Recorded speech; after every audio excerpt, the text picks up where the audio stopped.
Ici au village artisanal de Ziguinchor pour ce premier numéro de votre émission culturelle sur Prestige TV. Pour ce premier numéro, nous allons à la découverte du musée du village artisanal avec Djibril Goudiaby, artiste qu'on ne présente plus dans la scène de Ziguinchor. Allons à la découverte de ce musée.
Messieurs, bienvenue ici à Ziguinchor pour ce premier numéro de votre émission culturelle qui nous amène aujourd'hui à la découverte du village artisanal de Ziguinchor.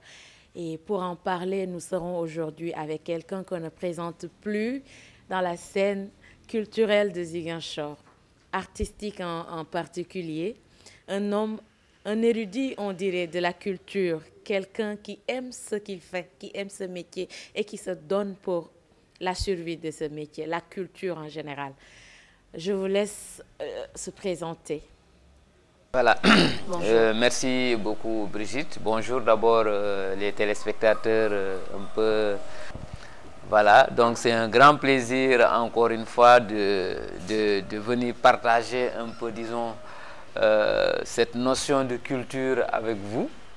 Je profite de l'occasion vraiment pour vous remercier parce que quelque part, si nous, en tant qu'acteurs culturels ou bien en tant qu'artistes en particulier, si nous parvenons un peu, disons, à mettre en exergue, un peu, donner une visibilité à notre travail, c'est en partie grâce à vous. Donc, ne serait-ce que sur ça, nous vous remercions beaucoup. Voilà, donc moi, effectivement, je m'appelle Djibril Goudiaby et je suis un artiste, d'abord un artiste de la région et qui, aujourd'hui, puisque nous sommes dans le cadre un peu, disons, de la créativité artistique, donc voilà, je suis sculpteur, je suis plasticien et voilà, donc je vous laisse un peu découvrir ou peut-être poser les questions un peu adéquates par rapport à vos attentes. Alors déjà, pour les gens qui ne connaissent pas Djibril Goudiaby, est-ce que vous pouvez un peu nous parler de vous, de votre carrière? Où est-ce que vous êtes passé? Parce qu'on vous a connu plus en tant que directeur artistique de l'Alliance franco-sénégalaise avec la troupe théâtrale de Sama. Voilà, en fait, je suis un artiste qui a une double casquette. Hein. La première casquette, c'est celle-ci, en tant qu'acteur culturel, en tant que directeur artistique du festival Casamance en scène, mais aussi de la troupe théâtrale Boussana. Et je suis aussi un comédien, peut-être que les gens ne le savent pas, mais ma première activité artistique, je l'ai fait en tant que comédien. Et j'ai beaucoup tourné. Et peut-être c'est pas important, mais je pense que quelque part pour moi, cette expérience-là, ça mérite de le partager avec des gens aussi qui nous suivent, qui vous suivent et qui comment dirais-je, essayer en tout cas de côtoyer tout ce que nous faisons. Et donc, j'avais écrit, d'abord la première pièce que j'ai écrite, ça s'appelle Le destin d'un clandestin. Actuellement, nous sommes en train de parler de l'immigration clandestine.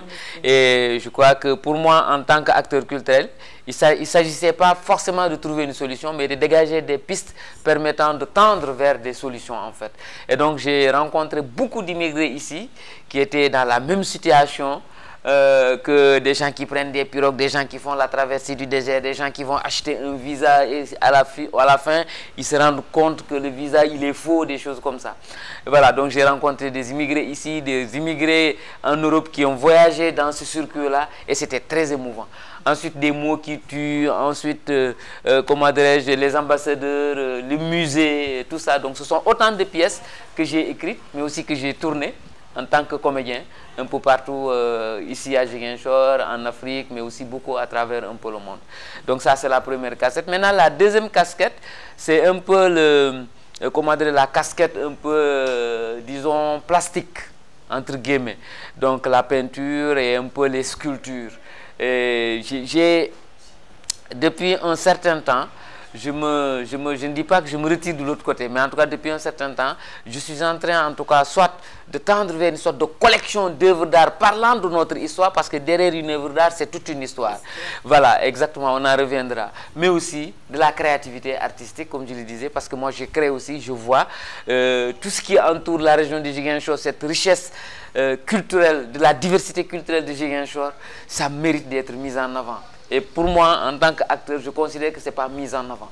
Voilà, donc j'essaie d'être un porte-parole ou disons un ambassadeur un peu disons de la culture ziguinchoroise, en particulier et du Sénégal en général, de l'Afrique du Sénégal en général. Justement, ces œuvres en illustrent ce que vous venez de dire, parce que je pense qu'avant la fin de l'émission, nous ferons un tour pour illustrer tout ce qui se trouve ici comme patrimoine, en fait, parce que c'est le rôle que vous essayez de jouer. Nous savons tous que la culture est de plus en plus négligée dans certaines zones, surtout ici en Casamance, où on a artistiquement et culturellement beaucoup à montrer. Qu'est-ce que vous pouvez dire sur ça? Non, en fait, vous avez parfaitement raison. Nous sommes à Ziguinchor où c'est un océan de savoir, un océan d'éléments qui sont là, qui nous parlent. Le Casamançais, c'est quelqu'un qui parle avec sa nature, quoi. Et on ne sait pas que ça, on peut le monnaie, entre guillemets. On a une richesse extraordinaire à faire valoir, en fait. Parce que quand vous allez dans les pays développés, ils ont su mettre en place des cadres permettant de collecter ou bien d'acheter tout ce qui parle à la communauté, tout ce qui a trait à l'histoire de l'être humain. Et malheureusement, c'est ce qui n'existe pas à Ziguinchor. Et pourtant, nous avons tout ce qui nous entoure là. Quand je disais que le Casamance, c'est quelqu'un qui parle avec les forces de la nature, avec les arbres, avec tout. Tous les éléments de la nature nous parlent, ils communiquent avec ça. Donc ces éléments-là, un beau jour, nous allons nous retrouver, on va les retrouver ailleurs. Parce que, ailleurs, ils ont su créer des cadres permettant de revaloriser tout ce patrimoine-là. Donc, d'où l'objet, un peu, disons, l'intérêt de mettre en place un cadre un peu comme ça, permettant un peu, disons, de recycler. À chaque fois qu'il y a quelqu'un qui vient de l'autre côté, qui puisse se dire, ah écoutez, je suis parti, j'ai vu une partie de l'histoire de la région de Ziguinchor, ou bien une partie de la sous-région, parce que n'oublions pas que nous sommes entre le Ziguinchor, la Gambie, la Guinée-Bissau, et ce sont toutes des communautés qui parlent, qui partagent des cultures, qui partagent des façons de faire. Donc pour moi, c'est ce qui est important de mettre en exergue. Donc, une fois, je vais vous raconter une petite anecdote. Une fois, j'étais parti un peu dans le cadre de mes tournées. C'était à Paris, et au musée Beaubourg. Et vous savez, le musée Beaubourg, c'est là où il y a même la Joconde, le plus beau tableau de Vincent, de Van Gogh ou Van Gogh ou Vincent, quelque chose comme ça. Voilà. Et je suis parti là. J'ai vu là-bas des trucs qui ont été collectés d'ici. Des kajandous, ça paraît rien du tout, ça signifie peut-être a priori, ça signifie pas grand-chose. Mais regardez, quand les gens sont venus, l'histoire, la personne qui était là, qui était censée pour raconter tout ce qui tournait autour de ce kajandou-là, c'était pour moi magnifique, quoi. Et pourtant, nous, ici, nous n'avons pas su faire cela, quoi. Donc je me suis dit, il a fallu que je me rende, j'aille jusqu'en Europe, pour voir, découvrir un patrimoine, une richesse de notre patrimoine, quoi. Et ça, c'est anormal. Pourquoi nous n'avons pas vu ça? L'autre exemple, c'est qu'aujourd'hui, ils sont en train de parler du rapatriement des œuvres qui ont été prises pendant la colonisation. Mais si ces œuvres-là ont été prises à l'époque, c'est sous la complicité de certaines personnes de nous, en quelque sorte. Ils ont pillé, oui, mais il y a eu forcément des complicités. Ça, c'est la première chose. Deuxième chose, s'il y a eu des cadres comme ça, où on prend pas, on n'achète pas une œuvre n'importe comment. Quand on doit acheter une œuvre, il faut des normes, c'est une carte d'identité, c'est presque tout est réglementé. S'il y avait des cadres comme ça, je pense qu'aujourd'hui on ne serait pas à ce niveau-là. Donc c'est pourquoi nous, en tant que personnellement, en tant qu'acteur, et modestement parlant, parce que je n'ai pas le monopole encore une fois du savoir, ni le monopole de tout résoudre, non. Je pense que pour moi, j'ai une toute petite graine de sel à jeter dans la sauce, et cette graine de sel avec toutes les autres personnes qui vont faire peut-être comme moi, comme les autres, c'est à travers ça que nous allons réussir à valoriser, je dis bien valoriser notre patrimoine culturel, parce que c'est hyper important, nous avons de l'or. Ces pays qui sont développés là, ils ont développé ces pays-là à travers quelque part la culture. Vous allez aux États-Unis, l'industrie culturelle est beaucoup plus développée que comment dirais-je, l'industrie de l'automobile. Donc pourquoi pas nous, pourquoi pas? Donc c'est un rêve, et je pense que c'est en rêvant qu'on va soulever des montagnes. Vous l'avez dit, la multiculturalité à travers l'art.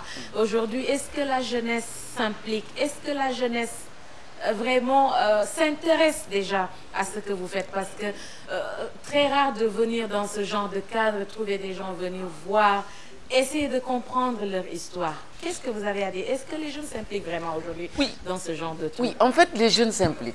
Mais je crois qu'il ne s'agit pas simplement de s'impliquer et ça s'arrête là. C'est tout un processus. En fait, dans le domaine de l'art, apparemment, ça paraît simple. Mais ce n'est pas si simple, c'est très complexe. On s'engage, mais c'est tout un cycle, c'est tout un... comment dirais-je? Exactement, c'est tout un processus. Moi, en tant qu'acteur culturel, je n'achète pas, je vends. Mais je ne vends pas, plutôt, je crée. C'est un autre qui vient vendre. Et d'autres personnes, où est-ce qu'ils doivent vendre? C'est à travers des cadres, dans des galeries, dans des musées. Donc c'est tout un processus. Et ceux-là qui sont dans des musées, dans des galeries, tout ça, il faut l'accompagnement de l'État en fait. Donc c'est plusieurs choses qui sont là, qui méritent d'être valorisées, qui méritent un accompagnement. Donc si ces jeunes-là, vous voyez qu'il y a plein de gens qui se disent, moi je suis artiste. Je suis artiste, mais après il y va 2 ans, 3 ans, 4 ans, il va changer de métier. Parce que, quelque part, il s'est rendu compte que ce n'est pas si simple qu'il pouvait l'imaginer, en fait. Donc, c'est pour cette raison pour laquelle, aujourd'hui, il y a plein d'artistes qui sont là. Et ouais, c'est des gens vraiment talentueux. Certains d'entre eux qui sont ici, quand vous allez en Europe, vous trouvez leurs œuvres dans des musées d'ici, comme Séni Camara, comme, comment dirais-je, Ablaye Soman et tout ça. Ils ont leurs œuvres d'art dans des musées. Mais, et pourtant, ils sont restés.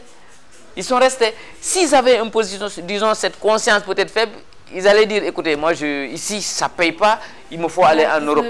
Mais ils se sont, exactement, donc ils se sont sacrifiés pour rester ici, en se disant que peut-être d'ici 2, 5, 10 ans, peut-être que voilà, le soleil sera avec eux. Voilà, donc, mais il y a vraiment un intéressement de la part de ces jeunes-là qui essayent, malgré les contraintes, malgré les difficultés, de faire de sorte que l'art puisse aller de l'avant. Alors, nous avons constaté dans ce cadre des objets, des représentations, si on peut dire ça, issus de recyclage. Comment est-ce que vous faites? C'est quoi le processus? Et comment cela l'idée vous est née? En fait, c'est 2 choses. Oui. La première chose, c'est l'aspect patrimonial. On reviendra là-dessus. Ouais. La deuxième chose, c'est l'aspect création artistique. Moi, ça dit, quand je parle de cette création artistique, mais je suis content, quoi, en fait. Je suis fier. Je suis passionné. Parce que, tu vois, c'est vraiment le processus de la vie, en quelque sorte. Regardez, la nature produit des déchets. Vous voyez un arbre depuis tout jeune, il grandit, mais en grandissant, il laisse des feuilles, des petites branches comme ça, qui tombent, qui meurent. Jusqu'à ce qu'il grandisse, et après, tu vois, il meurt. Donc la nature le jette dans la nature. L'homme aussi, c'est pareil. L'homme qui grandit et qui produit énormément, tout ce que nous mangeons, les emballages, les tissus, tout ce que nous portons là, c'est appelé à mourir. Nous le portons pour que ça meure. Même si nous ne le portons pas, ça va mourir un beau jour. Donc, vous voyez que finalement, on se rend compte que nous existons. Dans cette existence-là, autant pour moi, nous produisons énormément de déchets. Que faisons-nous de ces déchets-là? Aujourd'hui, nous sommes en train de parler, le monde parle de cette préservation de l'environnement et consorts. Qu'est-ce que nous faisons de notre environnement, de ce qui nous entoure. Donc, c'est pourquoi je me suis dit, je vais créer ce petit concept, entre guillemets, permettant de recycler. Mais comment? C'est-à-dire que de reprendre tout ce que l'homme, tout ce que la nature jette un peu dans le monde, et de le redonner une autre vie. Parce que regardez le bois, vous allez voir d'autres, ça c'est le bois par exemple. C'est du bois, on dit bois mort. Si on dit bois mort, c'est du bois qui ne sert à rien, sauf peut-être à chauffer, à cuire et des choses comme ça. Donc il ne sert à rien du tout. Et moi en tant qu'artiste, je dis, il me faut un pouvoir pour redonner la vie à tout ce qui est mort en fait. Donc vous voyez, à l'intérieur, tout ce qui est poubelle, tout ce qui est déchets, tout ce qui est plastique, tout ce qui est carton, tout ce qui est tissu, c'est à l'intérieur. Faire tout ça, je redonne, je mets, c'est pour créer la forme. En créant la forme, après vous allez voir, certains sont en création de l'autre côté au fond. Après, je mets maintenant comment ça s'appelle, les branches ou voilà, tout ce qui est ce bois là pour remettre la forme, ressortir les différents muscles, ressortir tout ce qui est forme de l'homme. Donc, en regardant, vous vous rendez compte que cet être qui était mort, ou bien ce bois qui était mort, ne l'est plus. Il a retrouvé la vie. Donc, c'est un peu pour lancer un message à l'endroit du commun des mortels, pour leur dire, écoutez, nous sommes dans un endroit où nous produisons des choses, mais ces choses-là que nous produisons, on peut redonner la vie à ces choses-là. On peut faire de sorte qu'ils puissent retrouver une autre âme pour qu'ils puissent vivre. Et c'est comme ça que le monde, et même l'être humain, actuellement, on parle de clonage, on parle de tout ça. C'est vrai que ce n'est pas le même processus, mais quand vous regardez bien, vous vous rendez compte qu'en fait, il y a du recyclage, en quelque sorte, dans l'être humain. Ou bien les transplantations, des choses comme ça. Même l'être humain, il est recyclé. Donc, en quelque sorte, nous aussi, en tant qu'artistes, on essaie de recycler tout ça pour que le monde puisse avancer, pour que nous puissions protéger le monde, l'écosystème dans lequel nous vivons. Il faudrait que nous puissions le protéger. Donc, ça, c'est le premier processus. D'accord.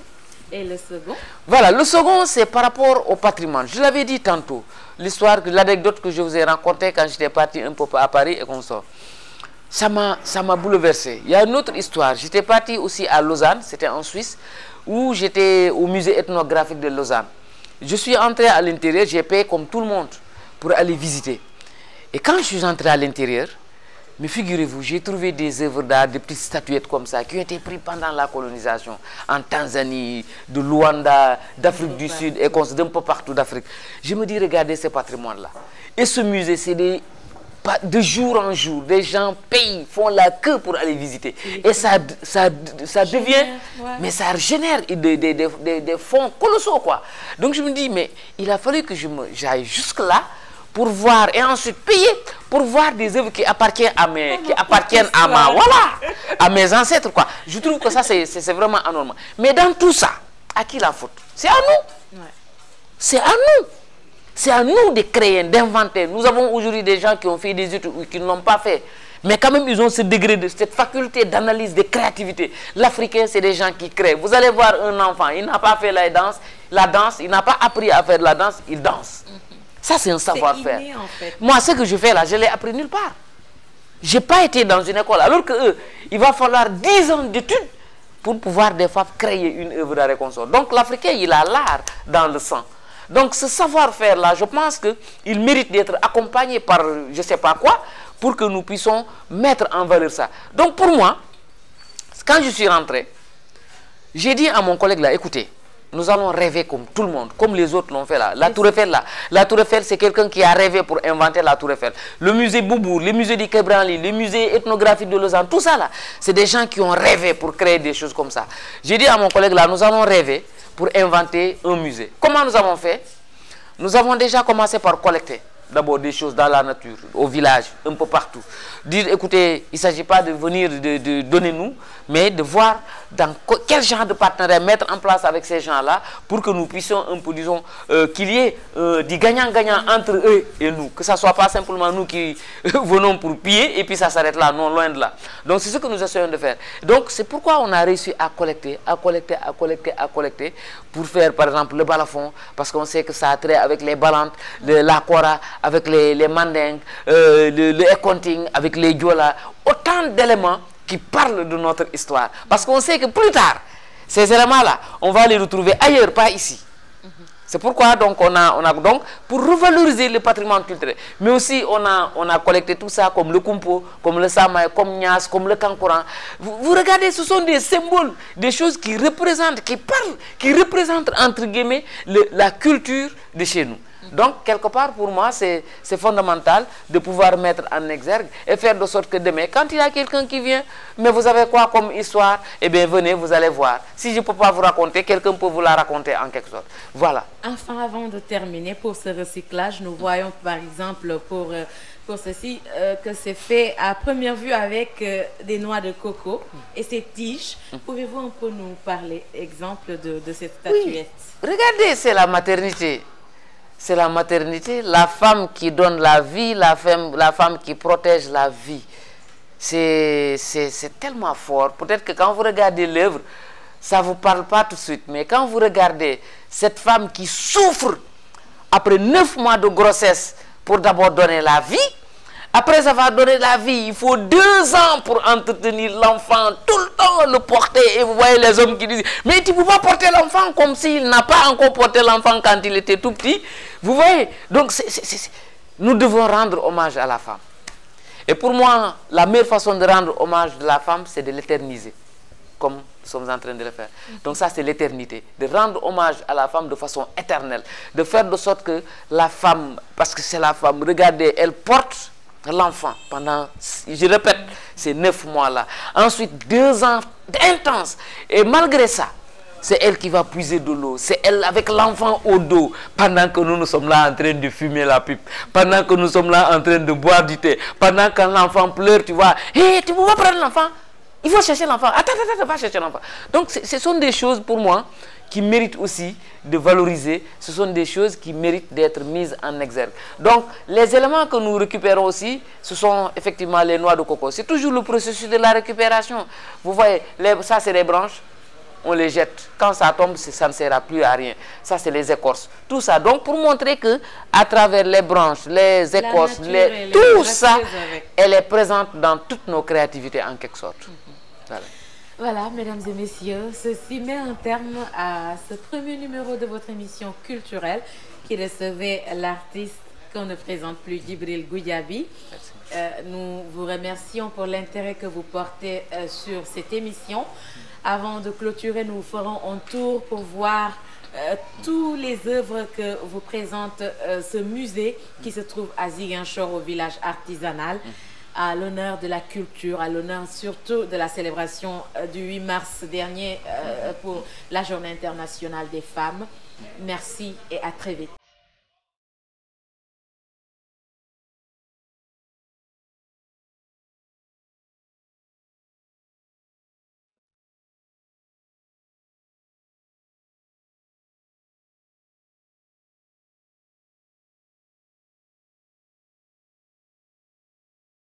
Voilà qui met fin à ce premier numéro de votre émission culturelle qui recevait aujourd'hui Djibril Goudiaby sur Prestige TV.